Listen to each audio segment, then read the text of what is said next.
Assalamualaikum warahmatullahi wabarakatuh. My name is Muhammad ZAIM AZRIL bin Saleh. I am the first presenter. I will be presenting the Mudarabah part. What is Mudarabah? Okay. Mudarabah is a contractual relationship between two parties, one applying the capital, we call it Rabumal in Arab word, and the other supplying the labor and skill as agent or manager, we call it Mudarib. For investment purposes, which grants each party a share of the earning as determined at the time of the investment. The practice existed in pre-Islamic period, and Muslim jurists of all major legal schools are agreed on the legitimacy of Mudarabah transactions. Next is the application of Mudarabah. For the first application is profits is shared between both the parties according to a predetermined profit sharing ratio, PSR. Okay.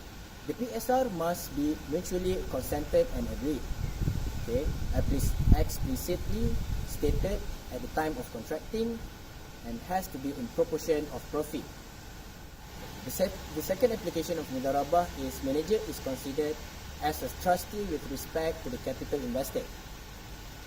His action must therefore be conforming to the overall purpose of the contract and within the recognized commercial practice.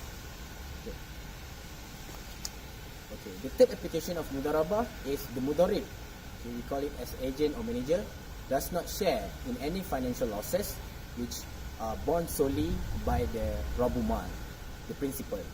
Okay, for the fourth application of Mudarabah, Mudarabah contract can be terminated by either of the two parties at any time as long as they are given notice per the contract term is given to the other party.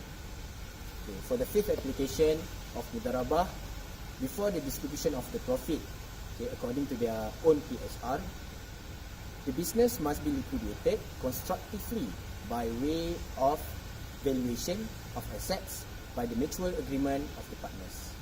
That's all from me. Assalamualaikum. My name is ASYRAFF. I'm the second presenter, and today I'm going to present to you about musyarakah. Okay, musyarakah. When we talk about musyarakah, it is a partnership between the Islamic bank and its clients, and whereby both parties contribute equal or varying amounts of capital in order to establish a new project or share in an existing one. There are two types of musyarakah. One is constant musyarakah, in which the partner shares in the capital remain constant throughout the period of the project. And the other one is diminishing musyarakah, or another name is musyarakah mutaqanisa, in which case the share capital from Islamic bank is gradually transferred or transferred into the other partner. There are overall 8 conditions for musyarakah. The first one is the musyarakah itself need at least 2 partners, but there is no maximum amount. The second, all partners must participate in the management of the business, even though they are not in the same. Okay. The third one, all partners must contribute capital. The fourth one, the profit sharing ratio must be agreed in advance. Okay. The fifth condition for musyarakah is that the capital cannot be guaranteed by any partner. The sixth one, the losses are shared based on the capital ratio, not in the profit sharing ratio. The seventh one, each partner will act as the agent of the other, and by himself they can decide to take action on behalf of the company. The last one, some partners, especially if they work harder than others, they are entitled to a much larger portion of the share.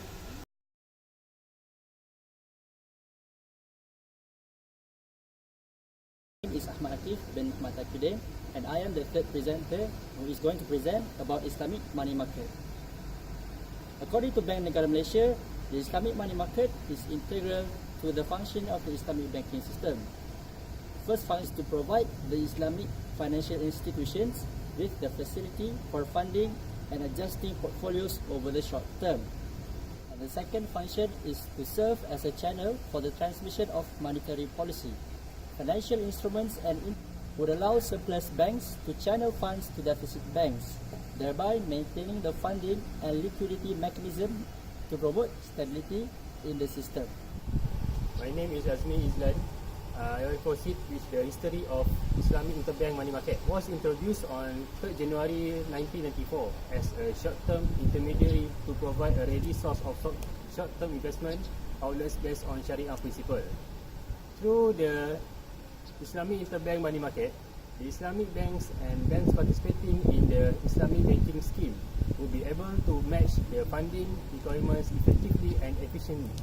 Bank Negara Malaysia issued the guidelines on the Islamic interbank money market on December 18, 1993 to facilitate proper implementation of the Islamic interbank money market. There is 12 types of instruments in Islamic money market. First one is Mudarabah interbank investment. Second is Wadiah acceptance. Third is government investment issue. And the fourth, Bank Negara Monetary Notes I. And buyback agreement. And the Cagamas Mudarabah bonds. The seventh is when issue. The eighth is Islamic accepted bills. The ninth is Islamic negotiable instruments. The 10th is Islamic private debt securities. 11th is Ar-Rahnu agreement. And last but not least is Sukuk Bank Negara Malaysia Tijarah.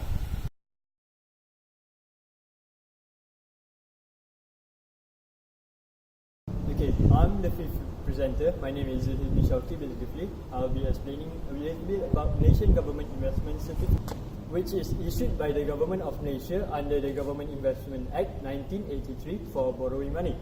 The certificates carry a dividend to be declared in the light of economic performance of the country, inflation rate and equivalent rate of other government instruments. The certificates qualify for the purpose of liquid reserve requirements of financial institutions. They are discountable at Bank Negara Malaysia. The discounted price is determined with reference to the expected rate of return and the number of days for which the certificates was held before discount. Malaysian Government Investment Certificates, or for short MGIC, is issued under the Government Funding Act 1983 to enable the Government of Malaysia to raise funds in accordance with the Sharia principles. The terms and conditions of MGIC are governed by and constructed in accordance with the laws of Malaysia. Hi, I'm going to be your last presenter for today. My name is FAIZAL, and let's continue towards the Malaysian Government Investment Certificate. So this time we are going to enter to the issuance structure. Issuance structure, MGIC is a trust certificate currently issued under the Islamic contract of Ba'al-Tina, part of the sell and buy concept in Islamic finance. Reference can be made by the following: Sharia Advisory Council of Bank Negara Malaysia, second Sharia Resolution in Finance, second edition. However, the Government of Malaysia reserves the right to opt to the other Sharia compliant structures depending on the strategic outcome and factor that are in line with the development of vibrant home financial market.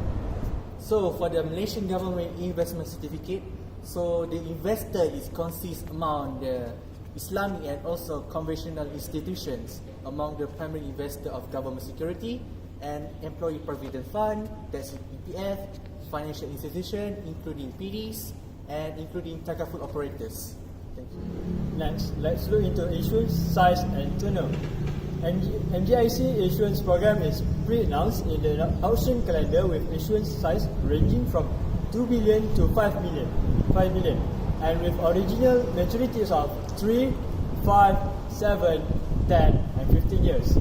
As at 15 May 2012, issuance of MGIC accounts for 44.7% of government borrowing programs, with a total outstanding size amounting to 121.5 billion or 29.1% of total government debt. The size is expected to grow larger as the government is committed to issue MGIC regularly. Okay, now let's get into the settlement for the MGIC. The settlement of primary and secondary market transaction of MGIC, which are similar to other government and unlisted corporate and debt securities, take place via the Scriptless Securities Depository System (SSDS). which is part of the real-time electronic transfer of funds and security renta system. The renta system, which has trade processing capability, would process, transfer and settle interbank funds and scriptless transactions simultaneously in real time. The renta system is a delivery versus payment (DVP) model one system. Example, securities and funds settle gross throughout the day. Thank you very much. That's all from us.